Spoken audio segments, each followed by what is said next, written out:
ನೆಹರು ನಂತರ ಸತತ ಮೂರನೇ ಬಾರಿಗೆ ಅಧಿಕಾರವನ್ನು ಹಿಡಿಲಿಕ್ಕೆ ನರೇಂದ್ರ ಮೋದಿ ಅವರು ಸಜ್ಜಾಗ್ತಾ ಇದ್ದಾರೆ. ಪ್ರಮಾಣ ವಚನ ಕಾರ್ಯಕ್ರಮಕ್ಕಾಗಿ ಇದೀಗ ರಾಷ್ಟ್ರಪತಿ ಭವನ ಸರ್ವ ರೀತಿಯಲ್ಲೂ ಕೂಡ ಸಜ್ಜಾಗ್ತಾ ಇದೆ.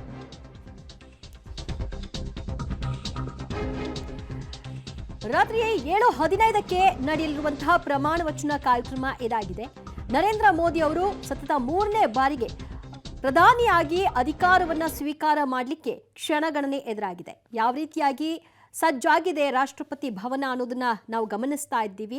ಈಗಾಗಲೇ ಸಾರ್ವಜನಿಕ ಪ್ರವೇಶಕ್ಕೆ ಆ ಸುತ್ತಮುತ್ತ ನಿರ್ಬಂಧವನ್ನ ವಿಧಿಸಿಕೊಂಡಿದ್ದಾರೆ. ಭಾರೀ ಭದ್ರತೆಯನ್ನು ಕೂಡ ನಿಯೋಜನೆ ಮಾಡಲಾಗಿದೆ. ಅರಸೇನಾ ಸಿಬ್ಬಂದಿ, NSG ಕಮಾಂಡೋಗಳು, ಹೀಗೆ ಎಲ್ಲ ಹಂತದಲ್ಲೂ ಕೂಡ ಭದ್ರತಾ ಸಿಬ್ಬಂದಿಗಳನ್ನು ನಿಯೋಜನೆ ಮಾಡಿದ್ದಾರೆ. ಡ್ರೋನ್ ಕಣ್ಗಾವಲು ಕೂಡ ಇರುವಂತಹದ್ದು. ಅರಸೇನಾ ಪಡೆ ಮತ್ತು ದೆಹಲಿ ಸಶಸ್ತ್ರ ಪೊಲೀಸರು ಕೂಡ ಈ ರೀತಿ ತಯಾರಿಗಳನ್ನು ಮಾಡಿಕೊಂಡಿದ್ದಾರೆ. ಯಾರು ಕೂಡ ಅಲ್ಲಿ ಬರದೇ ಇರೋ ಹಾಗೆ ವಿಐಪಿಗಳು ಬರುವಂಥ ಹಿನ್ನೆಲೆಯಲ್ಲಿ ಯಾರು ಆ ಪಾಸನ್ನು ತೆಗೆದುಕೊಂಡಿರ್ತಾರೆ ಅಂಥವರಿಗೆ ಮಾತ್ರ ಅಲ್ಲಿ ಪ್ರವೇಶಾವಕಾಶ ಇರುತ್ತೆ. ಆಸನ ವ್ಯವಸ್ಥೆಗಳನ್ನು ಮಾಡಿರುವಂಥದ್ದನ್ನು ನಾವು ಗಮನಿಸ್ತಾ ಇದ್ದೀವಿ. ಯಾರ್ಯಾರಿಗೆ ಯಾವ್ಯಾವ ಸೀಟ್ ರಿಸರ್ವ್ ಆಗಿದೆ ಇದೆಲ್ಲವೂ ಕೂಡ ಅಲ್ಲಿ ಅಚ್ಚುಕಟ್ಟಾಗಿ ನಿಭಾಯಿಸಲಾಗಿದೆ. ಸದ್ಯ ನರೇಂದ್ರ ಮೋದಿ ಅವರ ಪದಗ್ರಹಣ ಕಾರ್ಯಕ್ರಮ 7:15ಕ್ಕೆ ನಡೆಯುವಂಥದ್ದು. ಈ ಕಾರ್ಯಕ್ರಮಕ್ಕಾಗಿ ಇಡೀ ದೇಶ ಎದುರು ನೋಡ್ತಾ ಇದೆ. ವಿದೇಶಿ ಗಣ್ಯರನ್ನು ಕೂಡ ಇನ್ವೈಟ್ ಮಾಡಲಾಗಿರುವಂತಹ ಒಂದು ಕಾರ್ಯಕ್ರಮ ಇದು. ಲೋಕಸಭಾ ಚುನಾವಣೆಯಲ್ಲಿ ಬಿಜೆಪಿ ನೇತೃತ್ವದ NDA 293 ಸ್ಥಾನಗಳನ್ನು ಗೆಲ್ಲುವ ಮೂಲಕವಾಗಿ ಸರ್ಕಾರ ರಚನೆಗೆ ಸಿದ್ಧತೆಯನ್ನ ಮಾಡಿಕೊಂಡಿದೆ. ನರೇಂದ್ರ ಮೋದಿ ಅವರು ಮೂರನೇ ಅವಧಿಗೆ ಪ್ರಧಾನಮಂತ್ರಿಯಾಗಿ ಇವತ್ತು ಅಧಿಕಾರವನ್ನು ವಹಿಸಿಕೊಳ್ತಾರೆ. ಅದು ಸಂಜೆ 7:15ಕ್ಕೆ ಸಮಯ. ಸೊ 45 ನಿಮಿಷ 1 ಗಂಟೆಗಳ ಕಾರ್ಯಕ್ರಮ ಇದಾಗಿರುತ್ತೆ. ಪ್ರಮಾಣ ವಚನ ಸಮಾರಂಭಕ್ಕೆ ಸಾರ್ಕ್ ರಾಷ್ಟ್ರಗಳ ಗಣ್ಯರನ್ನು ಕೂಡ ಇನ್ವೈಟ್ ಮಾಡಲಾಗಿದೆ. ಸುಮಾರು 10 ಪೈಲಟ್ಗಳು ಕೂಡ ಈ ಕಾರ್ಯಕ್ರಮದಲ್ಲಿ ಭಾಗಿಯಾಗ್ತಾರೆ ಅನ್ನುವಂತಹ ಮಾಹಿತಿ.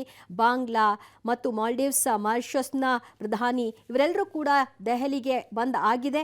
ಇನ್ನೂ ಉಳಿದಂತೆ ನೇಪಾಳ, ಶ್ರೀಲಂಕಾ, ಭೂತಾನ್ನ ದೇಶದ ಪ್ರಧಾನಿಗಳು ಕೂಡ ಅಧ್ಯಕ್ಷರುಗಳು ಕೂಡ ಆಗಮಿಸುವಂತಹ ಒಂದು ನಿರೀಕ್ಷೆ. ಕೆಲವೇ ಹೊತ್ತುಗಳಲ್ಲಿ ಗಣ್ಯರ ಒಂದು ಆಗಮನ ಕೂಡ ಆಗ್ತಾ ಹೋಗುತ್ತೆ. ಇವತ್ತು ನೂತನ ಸಚಿವರ ಪ್ರಮಾಣ ವಚನವಷ್ಟೇ ಇರುತ್ತೆ. ನುಡಿದಂತೆ ಎಕ್ಸ್ಪ್ಯಾಂಡ್ ಮಾಡ್ಕೊಳ್ತಾರೆ ಮುಂದಿನ ದಿನಗಳಲ್ಲಿ. ಒಂದೆರಡು ದಿನಗಳಲ್ಲಿ ನೂತನ ಸಚಿವರಿಗೆ ಖಾತೆ ಹಂಚಿಕೆಯನ್ನು ಕೂಡ ಮಾಡಲಾಗುತ್ತೆ. ಇವತ್ತು ಖಾತೆ ಹಂಚಿಕೆ ಇರೋದಿಲ್ಲ, ಕೇವಲ ಪ್ರಮಾಣ ವಚನ.